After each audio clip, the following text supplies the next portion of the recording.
Aujourd'hui, je vais te parler de l'équation la plus sous-estimée quand tu veux courir sans douleur. Je m'appelle Lucas, j'ai un master en prépa physique mentale et réathlétisation et aujourd'hui, on va étudier le cas d'Yannick qui est venu me voir avec un syndrome de l'essuie-glace qu'il avait essayé de soigner avec un kiné en arrêtant la course à pied et je vais te montrer comment en modifiant l'équation qui est vraiment très importante, on a pu aujourd'hui arriver 4 mois après au marathon de Paris et le courir sans aucune douleur et en plus de ça, il a battu son record. La plupart des gens pensent qu'il faut glacer, qu'il faut faire des étirements, qu'il faut faire du rouleau de massage, tout un tas de choses un peu farfelues et je vais te montrer qu'en réalisant et en comprenant une seule petite équation, tu peux régler 90% de tes problèmes. On est parti, let's go! Mais avant de commencer, je voulais te faire un petit cadeau. Si tu cliques juste sur le lien en bas dans la description, tu pourras recevoir le guide du running sans douleur. Le guide du running sans douleur, c'est un guide qui va te permettre de comprendre les tenants et les aboutissants de chaque blessure en course à pied et apprendre comment les gérer. D'ailleurs, j'explique l'équation que je vais t'expliquer aujourd'hui plus en profondeur. Donc, tu as juste à cliquer sur le lien dans la bio pour pouvoir y avoir accès. Donc comme je te le disais juste avant, la plupart des gens vont faire du rouleau de massage. Ils vont faire potentiellement des étirements. Hop, des petits étirements. Ils vont faire des exercices de renforcement. La vérité, c'est que ça, c'est pas trop mal, mais c'est que 5% de l'équation. Si tu oublies 90% de l'équation, eh ben ça va pas marcher. C'est ce qu'on va parler aujourd'hui. Je vais te présenter l'équation de la méthode Reathletics et elle est super simple.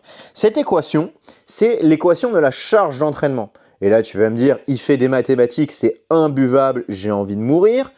Mais pas du tout. C'est l'équation du volume multiplié par le facteur intensité qui va nous donner une charge d'entraînement. Toute cette charge d'entraînement, il va falloir la diviser par la récupération. D'ailleurs, je l'ai écrit en bleu, je ne vais pas l'écrire en bleu. Pour que ça soit plus clair pour toi, je vais l'écrire en vert, la récupération. Et tu as déjà les 3 facteurs indispensables pour comprendre comment ne pas te blesser en course à pied. Et là, ça va tout de suite faire la différence parce que toi, tu pars d'un endroit où tu utilises des petits gadgets, du rouleau de massage, des pistolets de massage, des étirements, des petites choses un peu gadgets, ou tu passes à une équation mathématique qui va être fondamentale et qui va te permettre de vraiment aboutir à un programme d'entraînement qui est structuré et qui prend en compte l'ensemble des paramètres de ta vie et qui n'est plus, du coup, un seul petit gadget. Cette équation, elle répond à la loi de Wolff. Qu'est-ce que c'est la loi de Wolff? Elle dit juste que quand tu vas impacter tes tissus, ils vont s'adapter en conséquence. Mais si tu les impactes trop, ils vont se casser. Si tu les impactes pas assez, ils vont se dissoudre. Et si tu les impactes juste assez, sans casser, sans les dissoudre, tu vas progresser. Cette loi de Wolff, elle peut se résumer par cette équation-là. Le volume, qu'est-ce que c'est?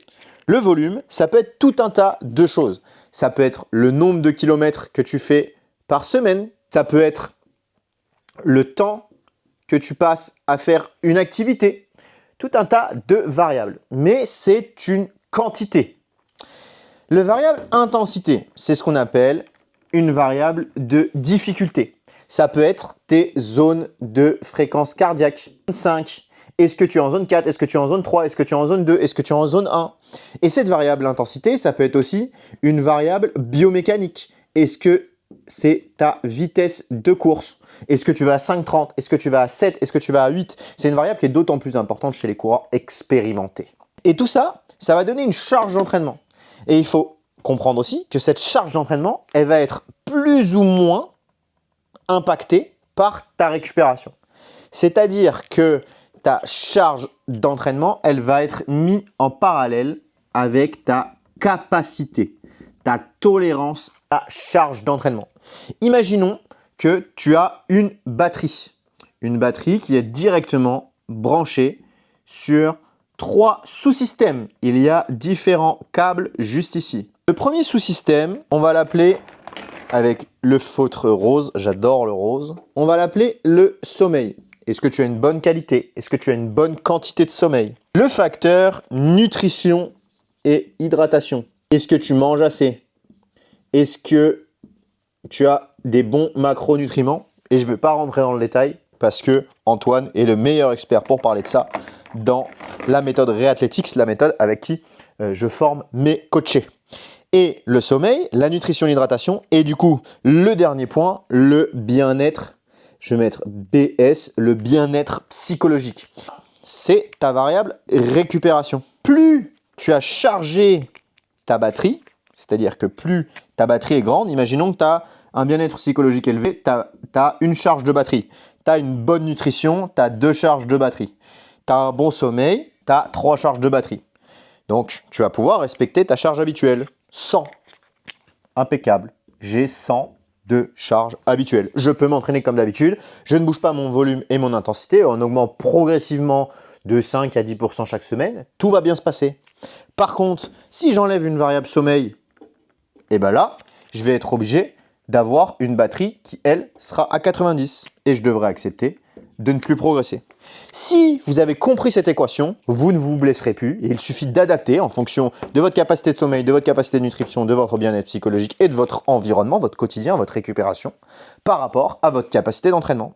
En gérant ces 2 variables, vous arriverez à performer sans vous blesser. C'est exactement ce qui s'est passé avec Yannick. On a géré le volume, l'intensité, on a augmenté ça progressivement en partant d'une base très fondamentale de 5-10 minutes. Puis, on a géré ses variables de sommeil, ses déplacements, parce qu'il allait en Chine, il allait à d'autres endroits, il était très pris, il avait une nutrition qui était aléatoire, mais avec des repas qu'il était obligé d'effectuer, un bien-être psychologique, un stress dû au fait qu'il soit chef d'entreprise. Et en prenant tout ça en compte, on a réussi du coup à l'amener au marathon de Paris. Donc, si vous deviez avoir des étapes concrètes pour pouvoir réussir à mettre ça en place de manière concrète, il y a 4 variables hyper importantes. Le volume et l'intensité à gérer, votre sommeil, autant en termes de qualité que de quantité, votre bien-être psychologique, je ne sais plus écrire, et votre nutrition et votre hydratation. Une fois que vous gérez toutes ces variables, vous n'avez plus de problématique. D'ailleurs, si ça t'intéresse, j'ai fait une vidéo avec Yannick où il explique tout ce qu'on a mis en place pour pouvoir arriver jusqu'au marathon de Paris. Je te la mets juste ici, elle doit s'afficher quelque part, donc tu as juste à cliquer dessus pour pouvoir la regarder. Moi, je te dis à dans une prochaine vidéo et à bientôt. Salut!